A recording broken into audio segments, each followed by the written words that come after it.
The Yoshi's actually been messing around a little bit. Yeah, Yoshi-Dora is changing the meta because people watch this guy and they're like, oh, Yoshi's good. And it's like, yeah, he's good, but we don't need more.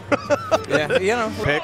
Anyway, the character's not complex, but they're strong across the board, right? Plus, Sparg0 was saying previously on his Twitter.com page that Lucina is somehow become a slept-on character in this current meta. I mean, no, that's absolutely facts. Now, like, part of it is, I think, due to the fact that, like, why play Lucina when, like, Aegis is right there? True. But, like, Aegis does cover up a few things, but, like, Lucina, I think, is just so strong across the board, like, even defensively, that I think it's still a solid option. It's just, are you cool being boring? That Game Watch can't have. You know, stumpy body. He's got a lot of, like, disjointed moves himself, right? But he's got to get through this long sword of Lucina, again, who has such a strong defensive game plan.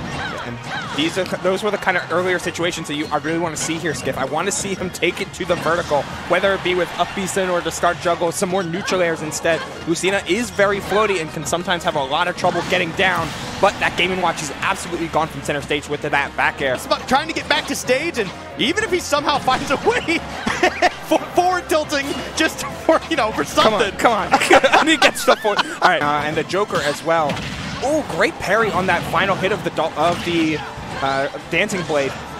You get to see like just how you're able to maneuver with this type of layout, but our sun runs out just at the wrong time. I've never seen Dolphin Slash. I don't know why it never made sense. Dolphin Slash just stops Arsene recovery. So I'm like, all right, cool. All right, that's a thing now. Maybe that's why we're seeing more of this Lucina come out here, because of the anti-Joker game plan. Maybe that's a taste of what's to come later tomorrow, or Sunday, I mean, every character can have that, have some evolution to their game plan, and this Lucina is just rolling right now. That high recovery stuffed out to oblivion thanks to that back air, dying at like 62. Yeah. I mean, Lucina is a fundies sortie. Like, that's straight up how it is. If you have strong fundies, this character's already strong as it is. You put two strong things together, and they're really strong.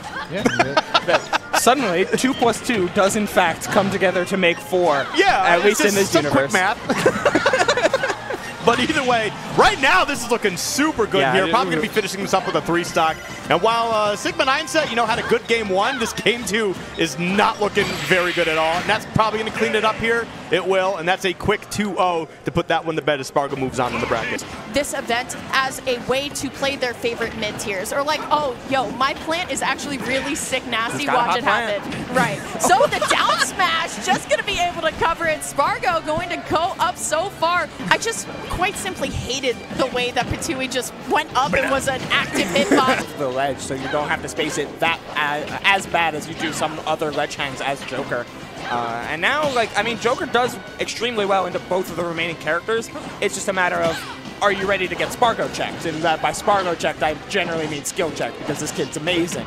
The thing is, though, Ubel, we definitely are playing at a deficit, but we do have Arsene, and in Squad Strike, I feel like Arsene can definitely be a saving grace here, even more in singles. There's the up tilt, though, trying to land with something, finds the back air on landing. Great parry. Can we get a punish here? No, it's going to be Sparg0 going with the forward throw. There's the forward air. Love just the quick retreat into forward air once again, and you got to play it simple, right? This is textbook Lucina edgeguard. This is day 1, and this is Sparg0 taking game 1. No, it isn't, Lyric, and that's 2 games in a row now that Sparg0 has thrown away the Lucina stock. Luckily doing a ton of damage this time, but the up air out of hit stun. I'm enjoying that from Sparg0, and getting the up air again. Early information and making decisions based off that is going to be the biggest thing for Tyler right now, and not get swallowed up in the advantage of I'm playing a top tier and I'm running all over you. The damage is super close. Keep a cool head and find these grabs and keep with the game plan.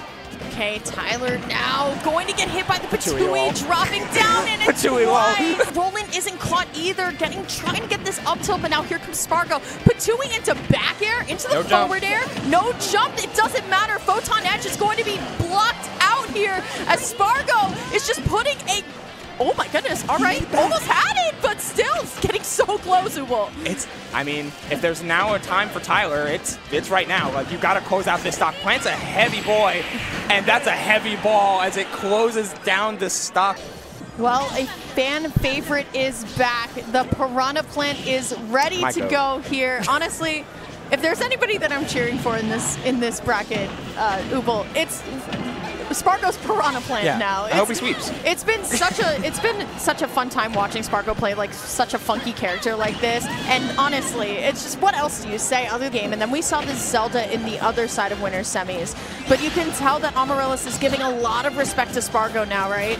They were probably watching the plant a little bit earlier, right? Trying to get the pickup off of the Toad here. But now we're going to go back into a little bit more of traditional neutral here. Good spot dodges on both sides, but it will be Amaryllis coming out as the victor here. Still just trying to get this plant out of here, but plant is a little bit heavy. There's a lot of dirt in the pot here. Going for the down special, but it will be Sparg0 still living it out. Position quite yet. Uh-oh. Yeah, things are very scary for Amaryllis too. The last thing you want to do is jump because the up air, but will find the sweet spot on Arid Bar in the back air. That's going to be Sparg0 going up game one. The Elwind just going to send Amaryllis up. Unfortunately, Sparg0 not going to be able to get the pickup here, but still in edgeguard advantage. Going for the Patui again. Elwind is going to trade. Can Amaryllis do it? Unfortunately not. And Sparg0 going to be able to find the down smash. That's the thing about top players, man. Like, you can never really tell what they're thinking unless they're really, really emotional. But my goodness, the only thing I'm thinking if you're Sparg0 right now is, damn, I really messed you up just now.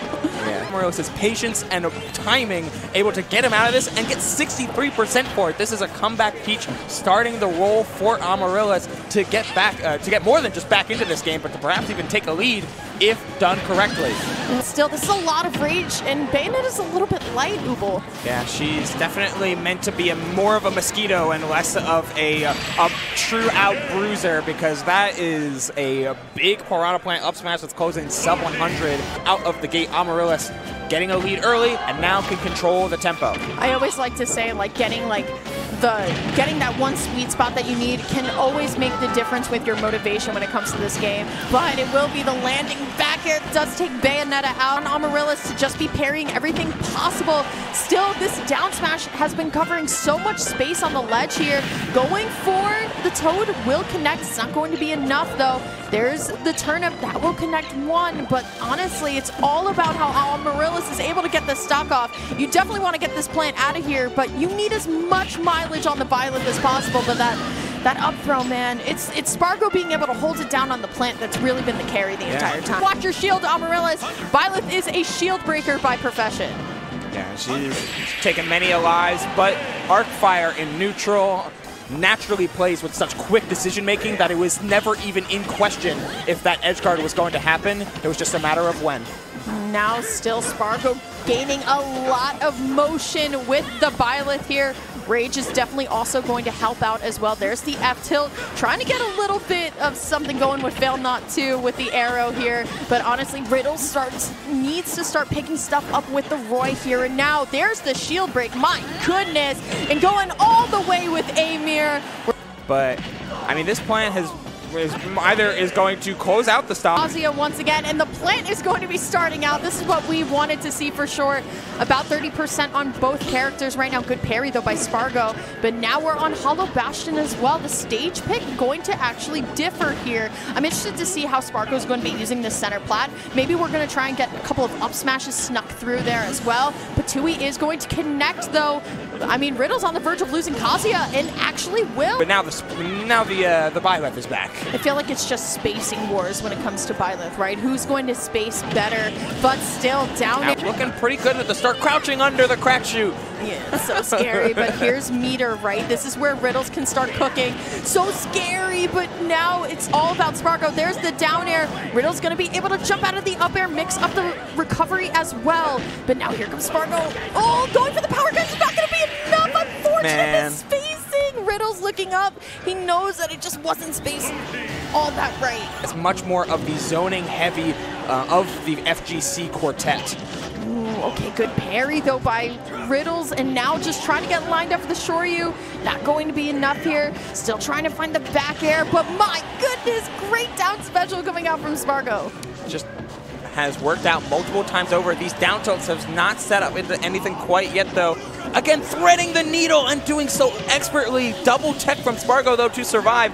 We're reaching maximum percentages and no crazy downbeat absurdity for an early stock. Ooh, my goodness, going all the way with a charged arrow from Failnaught here, as now Riddle's still stuck on the ledge. I mean, it's a lot of rage if we're able to get something started, but how do you get out of the F-tilt range? You can't. And now here comes the Terry to try and mend it all. It is 2-0. I know Riddles does not want to go down here, but Sparg0 has been playing so masterfully the entire time. The landing hit of Nair 2 will not allow for Riddles to get anything started. It's just the way that Byleth is able to link all of these hits together.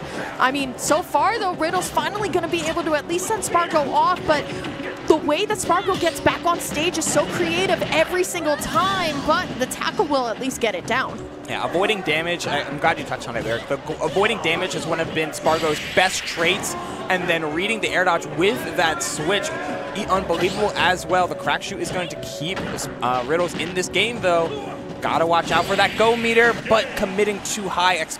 I mean, it's starting off really, really strong. Throwing out some of these back airs, an incredibly deadly move as per usual with most of the cast. You just gotta find ways into it. The grab there as well with the empty landing, going into the Batui, but nothing coming of it quite yet. Oh, that up smash to reach. Hello. You know what Kazuya can, and like, Terry and even every player in this game can kind of struggle with? Getting off of ledge. Good luck. Ooh, okay, Patui just so narrowly not going to do it. The recovery, though, is going to clip Riddles, too. The up throw is going to take the Kazuya out. They get right in their face, and that knuckle to the throat is going to send Sparg0 onto his final character. This is so scary, too. If you're Sparg0, you're kind of shell-shocked right now, like, what just happened? But now here comes Sparg0 with the Aegis.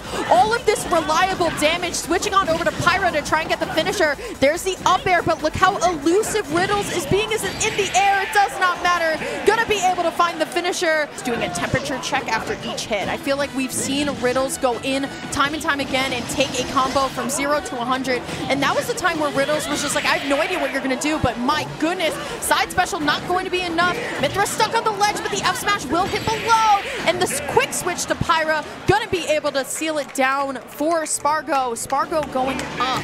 Point though for Sparg0, we are going back to Town and City. So maybe we're keeping Roy because we want that, you know, jab back air right on the side. But, I mean, look at the Wolf already eating 75% of damage about 20 seconds in. You hate to see it if you are a Riddles fan.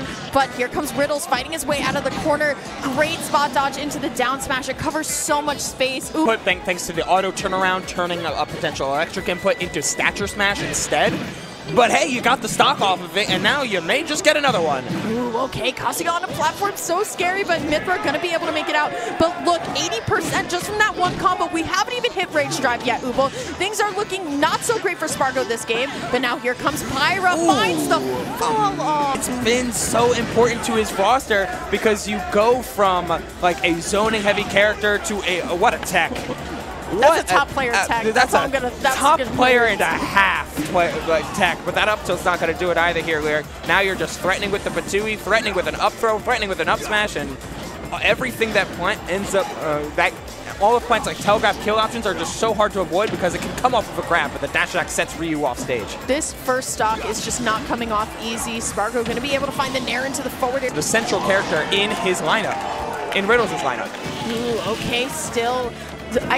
All the chip damage that Plant recovery has gotten this entire bracket here, but now just the up tilt will take the Ryu out. And now you got Rage Drive online and a Byleth that's been hurting real bad this set. Yeah, if I'm Sparg0, I want nothing to do with this. The down tilt up air, though, will at least give a little bit more damage. Trying to find a poke with the Nair with the sweet spot back air with Arid Bar. My goodness, what a way to just quell that rage. You just see the cross up as well. In the slightest of frames, in the slightest of spaces, he was able to cross up that shield and get a massive, massive punish. That back air doing the work and closing down the demon, and now it's just this Roy standing in between Sparg0 and a squad strike victory. So close to, there's the forward air, looking for the back air. Riddle's moving now, but here comes Sparg0, finds the first Nair, as now just trying to line up to get an up tilt. I mean, Riddle so desperately needs this edge guard right now, but great falling through, does not get hit by the back air. But now here comes Sparg0, finds the first Nair, finds the sweet spot back air there. there. Can't find the arrow follow up. So now here comes Riddles. Needs to get an opening and get it now. You still have another character to go. There's the back throw by Sparg0. It could go either way, and you hate to see it end like that. Riddles just shaking his head saying, all right, yeah, I got that. No, and, you know, once again, just the very playful banter at the end. You hate to see it like that.